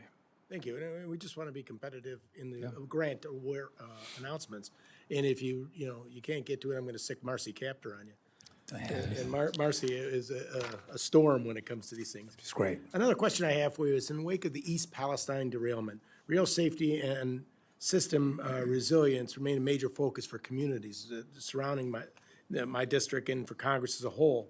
One area that has received less attention in this conversation is the software systems railroads use to dispatch and route trains through there.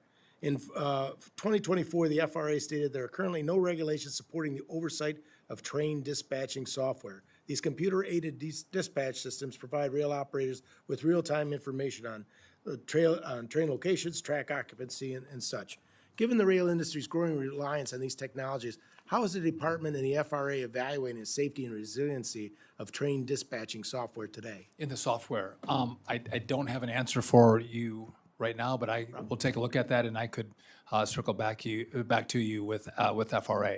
But rail safety, and we saw with East Palestine how tragic that was and the long-term implications. And one of the things I think that we do actually very well, whether it's in whatever our mode of transportation we're talking about, when bad things happen, and we don't want that because we're safety driven, but we actually learn from what's happened and try to improve our systems so we don't make the same mistakes over and over again. We continue to get safer with better policy and better equipment. Well, this is one of the things that's being bantered about now and downstairs in the T&I hearing. But should additional federal standards, oversight, and reporting mechanisms be considered by the department or Congress to help prevent widespread operational disruptions and strengthen rail safety? Well, listen, I think there's a lot that can be done in this body when you look at rail safety. And there's the Rail Safety Act, I know, which is being considered right now. Is it downstairs? Is this where this is happening? I know where the financial services room is. But yeah, I know that's being considered right now. But there's a lot we can do to continue to drive safety. And rail is one of these things that you can forget about if you don't work in it or you don't have rail close to you. But it's critical. Whether it's shipping or rail, the country doesn't work without these important modes of transportation. So I'm interested to see what the committee does and how they consider the Rail Safety Act. Certainly But a lot of good things in there. Certainly appreciate it. Thank you. Keep up the great work. I yield back. Mr. Quigley. Thank you, Chairman.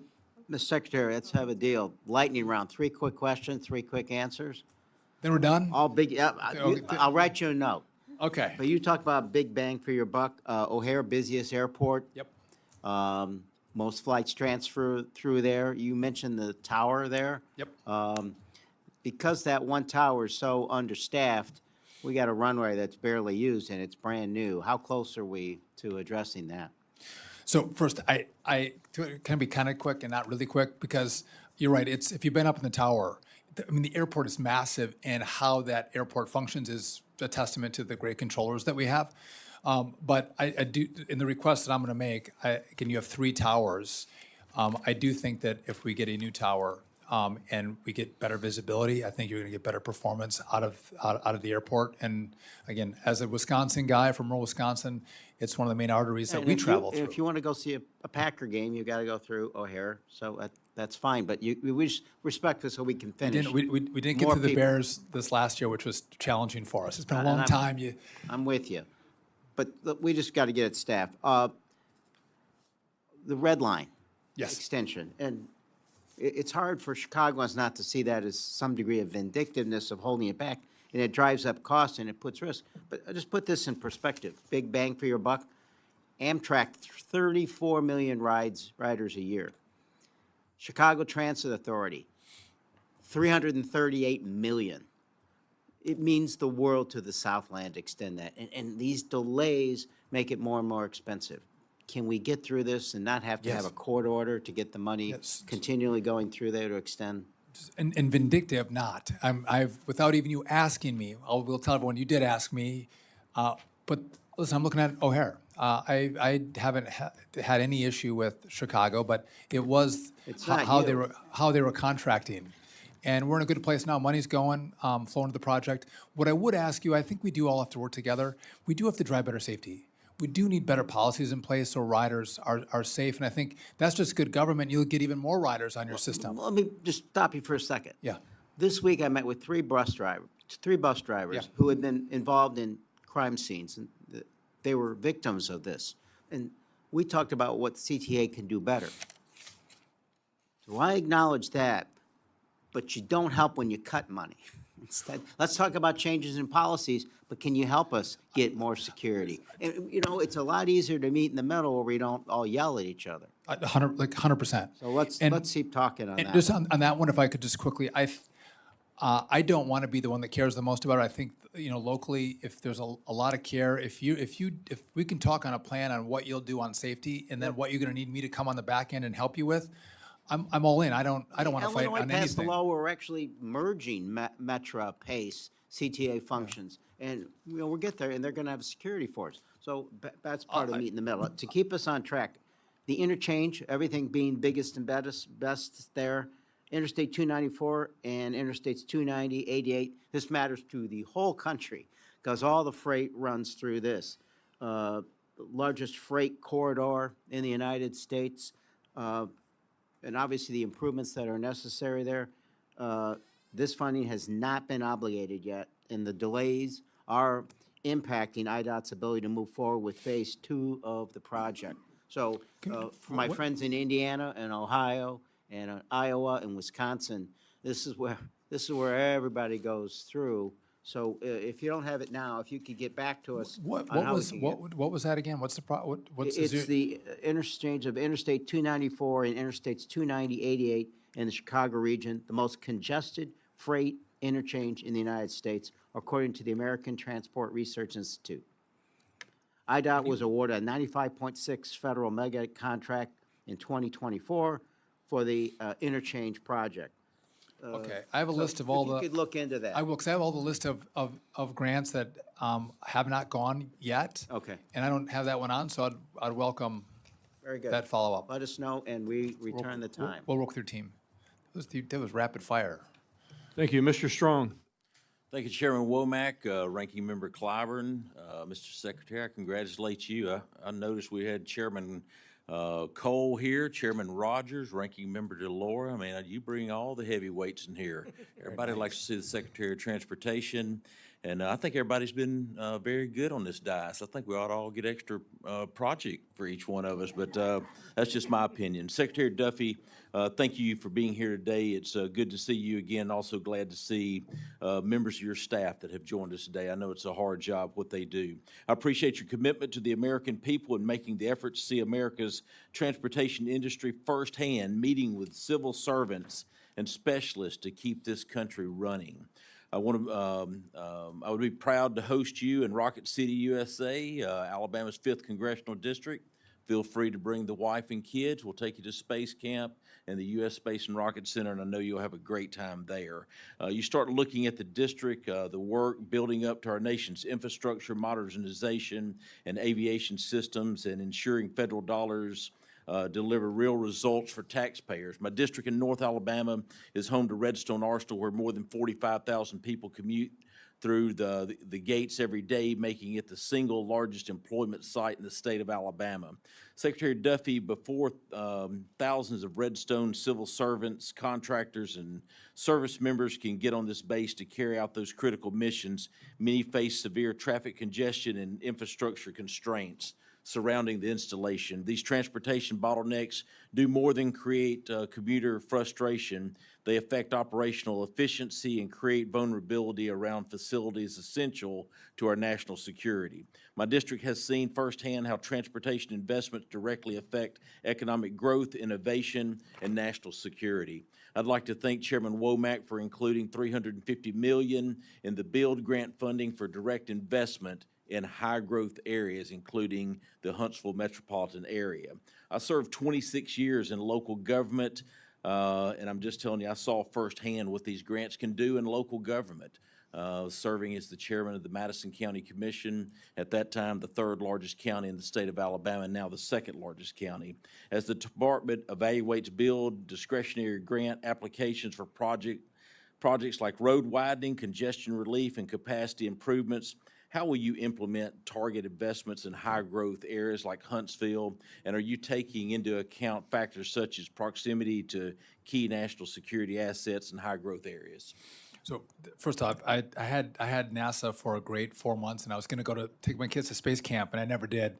Probably one of my regrets, and I could have come down and seen your district. I think I mentioned this before, but the country's changing, and we have to try to meet the needs of the growth areas. And I'd like to come down because nothing. You don't get the same perspective when you talk about it versus when you actually come and see it. But I have heard the stories about the congestion that you have in your district and how challenging it is. And men and women who are providing great service to our country are having challenges getting to and from work. But that's we don't have, and you don't give me an endless amount of money. And so figuring out what the right priorities are and what those bottlenecks are is what we work through. We're trying to use public-private partnerships for some of them where it can work to maximize our dollars or our loan capacity to build more. Can I make one pitch with, I know you do have a minute left, but if there's a way that we can all work together and everyone has projects that they want done, if we could permit them faster, we're going to spend less money. And that doesn't mean just say yes. There might be issues with an environmental review that we just don't do a project. But they can't take 4 or 5. And if we can do that better, we can build so much more. When 40% of a project can go to the permitting process versus turning dirt, I can get so much more done. And that's a bipartisan thing we have to do together. And I hope we would, and still be responsive to the environment, but also have the money to build in all these places, which I think is important. I totally agree. And another thing that I think that should be taken into account, the states and local government need to get skin in the ball game. If it's a number one priority in their area, they've got to find a way to bring dollars to the table, and I think that ought to be given consideration when you do it. Mr. Chairman, I yield back. Thank you. That's always helpful when the states will give some money, put some skin in the game. It's always helpful for us. Mr. Aguilar. Thank you, Chairman Womack and Ranking Member Clyburn, and thank you, Mr. Secretary, for being back here before us today. Mr. Secretary, I was disappointed to see the FY27 PBR, the lack of critical funding for the LA Olympic and Paralympic Games, which will be held in Southern California, where Mrs. Torres and I represent. President Trump touted the games at the State of the Union this year, and don't worry, I stood up and clapped when he mentioned it. I know you guys. Thank you for that. I know you guys monitor that sometimes, so you can roll the tape. I had a decent seat. And you yourself have called these America's games, yet the budget request doesn't reflect that enthusiasm. For historical context, a Republican-controlled Congress provided $2.1 billion in inflation-adjusted numbers for the 2002 Salt Lake City Winter Games. While I was glad to see the THUD bill we marked up this morning included $875 million for LA 28, thank you, Chairman Womack. It's an improvement from last year, despite the offset that we have concerns about. It still falls short of what's needed to showcase our country on the world stage. Mr. Strong talked about local impact and local skin in the game. The funding that we have proposed pales in comparison to the $17 billion our regional stakeholders have already invested in their own funds. So we have that skin in the game. I wanted to ask a few specific questions. First, will you and the administration commit to supporting LA 28 with the similar federal backing that U.S. Hosted games have received in the past? So obviously, every community is different and all the needs are different. But to your question, I think is, are you going to lean in and support the Olympics in LA? The answer to that is yes. I was actually. You know they're in 28, right? You know they're yes, coming up. Okay. They're coming up, and I know that the group from LA was here today and wanted to meet. And our team meets quite a bit with them. I'm here with you, so I didn't meet with them. But we want to listen. This is not LA. It is, but it's America. Like, we're showcasing America, and I think this is the point you're making as well. Beyond the security component of the Olympics, which is the biggest part of it, the second biggest thing is transportation and making sure I don't want you to have gridlock. That reflects poorly on all of us. I want a seamless system. We have to work with LAX. We have to, I think, is it Archer is going to do the eVTOLs, but making sure we have the amount of money necessary for transit, bringing buses in, bringing drivers in, having mechanics in to make the flow happen. I commit to working with you to make that happen and with this committee, because this reflects on all of us. To what level is DOT coordinating and working? You just mentioned, obviously, the two big components are the transportation and buses and the homeland side on the security. So what efforts are underway to work closely between those two agencies? So us in Homeland? Yeah, you and Homeland. With regional stakeholders and transit operators, obviously, There's a task force that's all working together with the different aspects of the federal government with the Olympics. But then we also specifically meet with the Olympics. And our role is technical assistance for the most part. They're on the ground telling us their needs, what their thought process is on the routes and the plan, and what streets are open, what's closed, and we provide assistance in how they're thinking through they're going to operate the transit system for the games. And do you feel... You get both, the Paralympics as well, right after exactly. It. Yeah, I mentioned the Paralympics in the question. And your commitment is to push whatever resources this committee comes up with, whatever that top line number is, your commitment is to get that out the door in advance, realizing, this is coming up. I mean, this isn't just, planning money out in the future. And based on where we had been historically, we are behind. I'll shake hands with you if you want. No, I commit to getting. You already offered your text, for us to text you, and nobody. I'll tell you, to be honest, nobody on this side has your number to text. So it's very kind of you to offer. Just for clarity, I get more texts from Democrats than my friends on the Republican side of the aisle on projects. So I'll nobody share on this committee. So that's fine. Maybe that's good. Congress, and this gets a little friend group sometimes, and maybe. Yeah, exactly. But I'm going to text you back though. That's the problem. I have your number too. I commit to working with you, and I'll get the money out, and I want these games. And as I think you quoted the president. He also recognizes that he's in office when these games go off. We want to showcase the country, and just even with, you have big FIFA games coming as well, which I think if I can make it out, I'm going to come to the games on the 12th. Is it the 12th? In LA, I don't know. I'm gonna be here, so I don't know. It's a Friday. Anyway, we've sent money there too to all the different communities that you gave us $100 million, and we've divvied that up based on all the number of games each of the communities have. And I think you had $9 million in LA for the games. I think that's right. For transit. We have to make these, games work, as you mentioned. I appreciate you, we agree, these are America's games. Yeah. We want to make sure that they're adequately resourced and we get the money out the door, so appreciate it. Thank you, Mr. Chairman. If you stick around, I'll give you my number. Thank you. Thank you. Mr. Siscomani, bring us home. Thank you, Chairman. Secretary, good to see you. Good to see you too. Thank you for being here. I know you know Arizona well. We'd love to have you back where your schedule permits. There's some great things to see that I want to show you there. But the first one that I want to talk about is bus safety. And I think it was briefly touched on a second ago. Growing up in Tucson, my dad was a bus driver, so he drove buses first for the school district, and then he drove buses for the city, for SunTran. So ensuring that those behind the wheel of a bus full of people feel safe and secure is a top priority of mine for the bus drivers themselves, but also for the people that they're carrying in the bus. Since 2020, the city of Tucson has operated under a no fares on buses, and this has led to an increase in assaults on bus drivers, a tremendous increase, actually. I want to give you a few headlines here of examples of what I'm talking about. In July of 2022, this is the headline: female SunTran driver assaulted at Tohono O'odham bus terminal. On June 28th of 2025, this was the headline: SunTran bus driver assaulted by a knife-wielding man. On September 9th of 2025, bus driver assaulted as a suspect threw rocks at the driver. The suspect got off the bus and jumped onto another bus in the same direction. These are just a few examples. We're seeing hundreds of disturbing reports like this all over the country, not just in Tucson. Can you update us on your agency's efforts to stop cities like the city of Tucson from putting our transit operators in harm's way? So first, I was a bus driver myself. That's where I first got my commercial driver's license, 7 months. So no, I take your point seriously. I don't have a lot of authority, right? But to your point, one of the greatest success stories has been in San Francisco. They stopped fare evasion on their subway, and crime plummeted.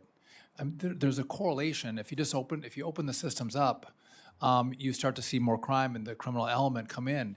And I can't leverage the city to do the right thing, but hopefully the community would step up and look at the data and push their leaders to stop some of the policies that are not helping but inhibiting safety. Well, this is definitely, no question, a majority responsibility on the, or actually all responsibility on the local city council and mayor and decisions there to make these fares basically free and having the consequences that I just talked about. I do want to explore different ways. You mentioned the word leverage, different ways that we can, at a federal level, also try to impact this, because it's a safety issue, as you mentioned. I mean, you have CDL holder. My dad was as well before he retired. This is a serious issue, and it's getting worse. So I do want to explore ways that we can probably look at something there that we could do. I have to explore every avenue when the city where I live in, and the major city in my district, is not going to go the right direction. We need help. I appreciate you bringing up the safety on our buses and the transit system. There's too much. I think our country deserves better. Our people Absolutely. deserve better, and it takes leadership. And it's hard to. We don't want to do the leadership. That's not federal leadership. The communities need to lean in and serve people better. And we have to say this is for people moving from point A to point B. And if we have a homelessness problem, well, transit's not the place. Let's deal with homelessness, but let's not put them on transit. Let's not put criminals on transit. We have to reserve that for the good people who pay for it that need it. I would take the bus when I was a kid to and from the first high school that I attended after football practice, and late in the evening. That's not something that kids do anymore. That you just can't. You're not safe in that. Just a minute left. I'm going to drop this question real quick. You already kind of talked about this, the Terminal Radar Approach Control Facility, TRACON on Davis-Monthan Air Force Base. I've heard directly from the Air Force traffic controllers working there about the deterioration of the tower along with unsafe, outdated work equipment.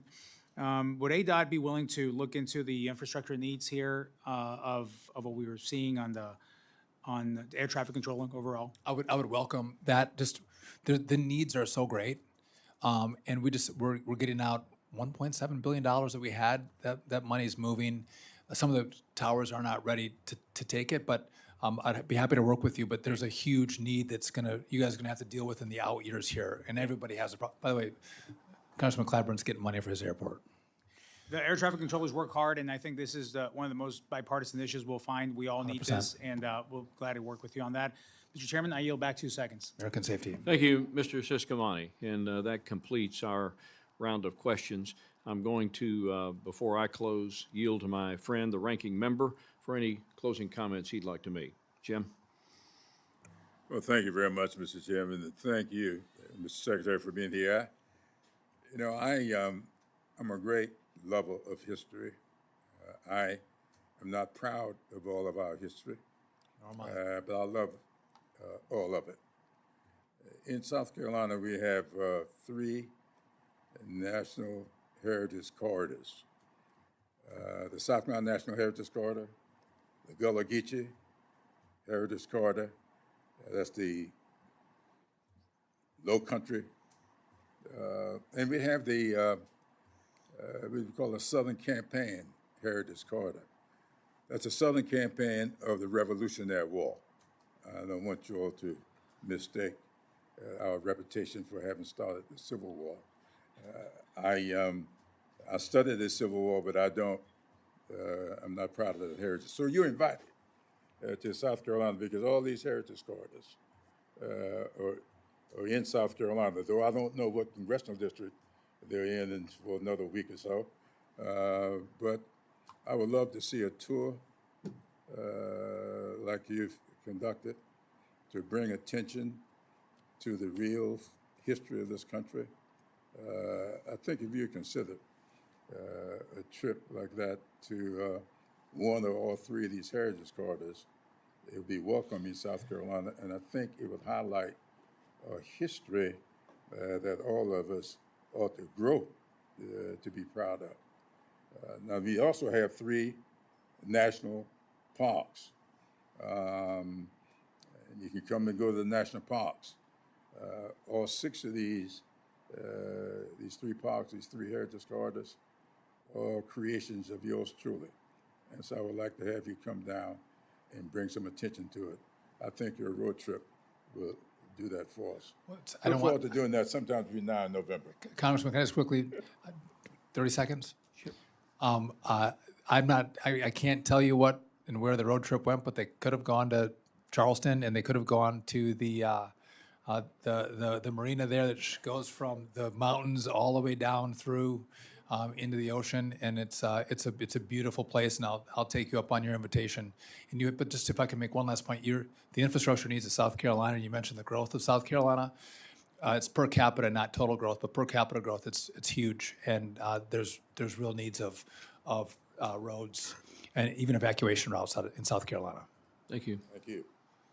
I'm not sure where all the road show went, but if in fact it didn't go certain places where you've been invited and the road show comes back, understand you will be welcomed with open arms and without any criticism from this panel. There's no season 2, I'll guarantee you that.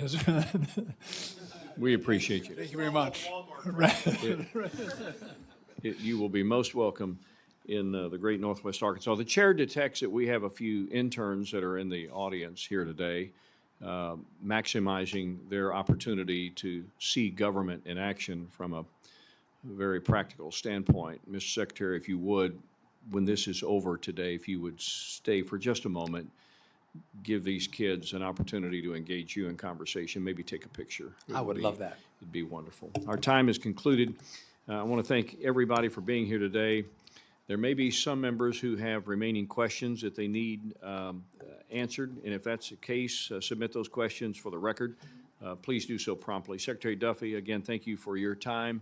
It's an honor and a privilege to have you here. We look forward to working with you as we complete the FY27 THUD appropriations process. And with that, our subcommittee is adjourned. Thank you, Mr. Chairman. Mr. Secretary.